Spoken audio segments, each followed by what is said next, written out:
ପ୍ରଭୁ ଶ୍ରୀରାମ ମା କୈକେୟୀଙ୍କୁ ତାଙ୍କର 10 ଅବତାର ଦେଖାଇଥିଲେ। ସେ କହିଲେ, ମୁଁ ସଂସାରରୁ କଳିକଳୁଷ ନାଶ କରିବା ପାଇଁ ବର୍ତ୍ତମାନ ଶ୍ରୀରାମଙ୍କ ଅବତାରରେ ଜନ୍ମ ନେଇଛି। ତେଣୁ ତୁମେ ମୋର ପିତା ଦଶରଥଙ୍କୁ ମୋର 14 ବର୍ଷ ବନବାସ ଯିବା ପାଇଁ ବରଟିଏ ମାଗ।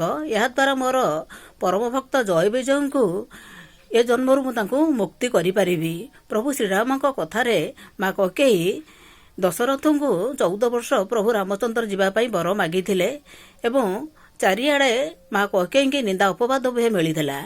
ମା କୈକେୟୀ ଏହାଦ୍ୱାରା ବହୁତ ମର୍ମାହତ ହୋଇଯାଇଥିଲେ ଏବଂ କାନ୍ଦିବାକୁ ଲାଗିଲେ। ପ୍ରଭୁ ରାମଚନ୍ଦ୍ର ତାଙ୍କୁ ଆଶ୍ୱାସନା ଦେଇ କହିଥିଲେ ଯେ, ମା ତୁମେ ମନ ଦୁଃଖ କର ନାହିଁ। ତୁମେ ଆର ଜନ୍ମରେ ଦ୍ୱାପର ଯୁଗରେ ମୁଁ ଯେତେବେଳେ କୃଷ୍ଣ ହେବି ତୁମେ ମା ଯଶୋଦା ହେବ ଏବଂ କଳି ଯୁଗରେ ମୁଁ ଯେତେବେଳେ ଜଗନ୍ନାଥ ହେବି ତୁମେ ମାଉସୀ ମା ହେବ।